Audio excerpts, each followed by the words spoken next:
Hello. അപ്പോൾ ഇന്നത്തെ topic ഇതാണ്. അപ്പോൾ ഇതാണ് സാൻഡ് പേപ്പർ. അപ്പോൾ എങ്ങനെയാണ് ഒരു റെസിന് ഗ്ലോസി ഫിനിഷിംഗ് ആയിട്ടുള്ള ലുക്ക് കിട്ടുന്നത്? അത് പോളിഷ് ചെയ്താൽ മാത്രം മതിയോ? ഇല്ല. പോളിഷ് ചെയ്താൽ മാത്രം നമുക്ക് ഒരു ഫിനിഷിംഗ് ആയിട്ടുള്ള ലുക്ക് കിട്ടില്ല.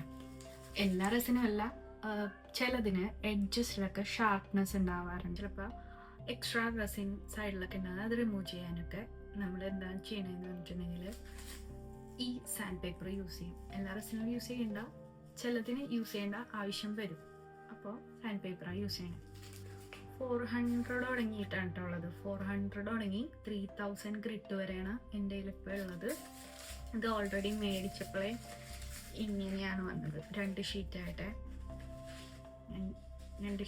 അപ്പോൾ അതായത് ഇപ്പോൾ 400 നിന്നാണ് നമ്മൾ സ്റ്റാർട്ട് ചെയ്യേണ്ടത്. 400 200 ഗ്രിറ്റ് ഉണ്ടെന്ന് തോന്നണം, എനിക്കറിയില്ല. പക്ഷേ എൻ്റെ ഇപ്പോൾ കയ്യിലുള്ളത് 400 സ്റ്റാർട്ട് ചെയ്തേക്കുന്നത്.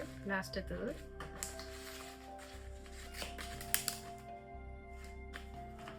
3000 വരെ. ഓക്കെ, 400 3000 വരെയാണ് ഉള്ളത്. എങ്ങനെയാണ് ചെയ്യേണ്ടതെന്ന് പറഞ്ഞിട്ടുണ്ടെങ്കിൽ, ഷാർപ്പ് എഡ്ജസോ അല്ലെങ്കിൽ ഷാർപ്പായിട്ടുള്ള സർഫസോ ആണെങ്കിൽ ആദ്യം തന്നെ ഞാൻ ചെയ്യണത് കുറച്ച് വെള്ളത്തിൽ മുക്കിയിട്ട് ഇങ്ങനെ സർക്കുലറായിട്ട് മൂവ് ചെയ്യും. അപ്പം അൺഈവൻ ആയിട്ടുള്ള സർഫസ് ആണെങ്കിൽ ഈവൺ ആയിട്ട് കിട്ടും, കറക്റ്റ് നേരായിട്ട് കിട്ടും. ഓക്കെ, ആദ്യമേ 400 സ്റ്റാർട്ട് ചെയ്യുക. പിന്നെ എൻ്റെ കയ്യിൽ 600 ഉണ്ട്. 600 ചെയ്യുക. അപ്പോൾ വെള്ളത്തിൽ മുക്കി ചെയ്യുമ്പോഴേക്കും അതിൻ്റെ ഡസ്റ്റ് പാർട്ടിക്കിൾസ് ഒന്നും അധികം നമുക്ക് ഉണ്ടാവില്ല. അപ്പോൾ നല്ല സുഖമായിട്ട് കിട്ടും. അപ്പോൾ വെള്ളത്തിൽ മുക്കിയിട്ട് ചെയ്തുകൊണ്ടിരിക്കുക.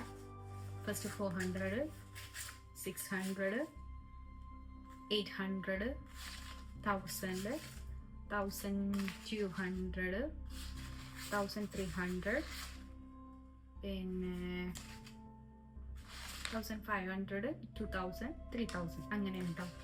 ലാസ്റ്റ് ഫൈനലിൽ ഈ 400ഉം 3000 തമ്മിലുള്ള വ്യത്യാസം എന്ന് പറഞ്ഞാൽ 400 ഗ്രിറ്റ് കുറച്ച് റഫായിരിക്കും, കുറച്ചല്ല അത്യാവശ്യം റഫായിരിക്കും. ഇത് നല്ല സ്മൂത്ത് ആയിട്ടുള്ള സർഫസ് ആയിരിക്കും. അപ്പോൾ നല്ല പെർഫെക്റ്റ് ഫിനിഷിങ്ങിൽ നമ്മൾ ഓരോരോ സ്റ്റെപ്പ്, അതായത് 400, 600, 800, 1000 അങ്ങനെ ചെയ്ത് കഴിയുമ്പോൾ കറക്റ്റായിട്ടുള്ള ഫോമിൽ കിട്ടും. കറക്റ്റായിട്ടുള്ള ഫോമിൽ ആയിരിക്കും 3000 ചെയ്ത് കഴിയുമ്പോഴേക്കും ലാസ്റ്റ് ഫിനിഷിംഗ് ആയിട്ടുള്ള പ്രൊഡക്റ്റ് കിട്ടും.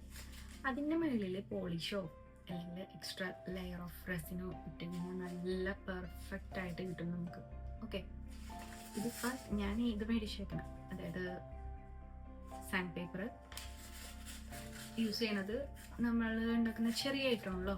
നല്ല വലിയ ഐറ്റംസിൽ സാൻഡ് മെഷീൻ യൂസ് ചെയ്യണത്, അത് വലിയ ഐറ്റംസിലിട്ടാം. നമുക്ക് വലിയ ഐറ്റംസ് ഒരു ദിവസം ഉണ്ടാക്കാം. അപ്പോൾ നമുക്കതൊന്ന് ട്രൈ ചെയ്യാതെ ഇത് ചെയ്യണ വീഡിയോ ഞാൻ ആഡ് ചെയ്യാം. Thank you for your time. ആദ്യമായിട്ടാണെങ്കിൽ സബ്സ്ക്രൈബ് ചെയ്യണം. എന്തെങ്കിലും ഉണ്ടെങ്കിൽ കമൻറ്റ് ചെയ്യണം കേട്ടോ. എന്തെങ്കിലും നിങ്ങൾക്ക് ഇനി അറിയാനായിട്ടുള്ള വീഡിയോ ഉണ്ടെങ്കിൽ കമൻറ്റ് ചെയ്യണം. Thank you for your support. Bye.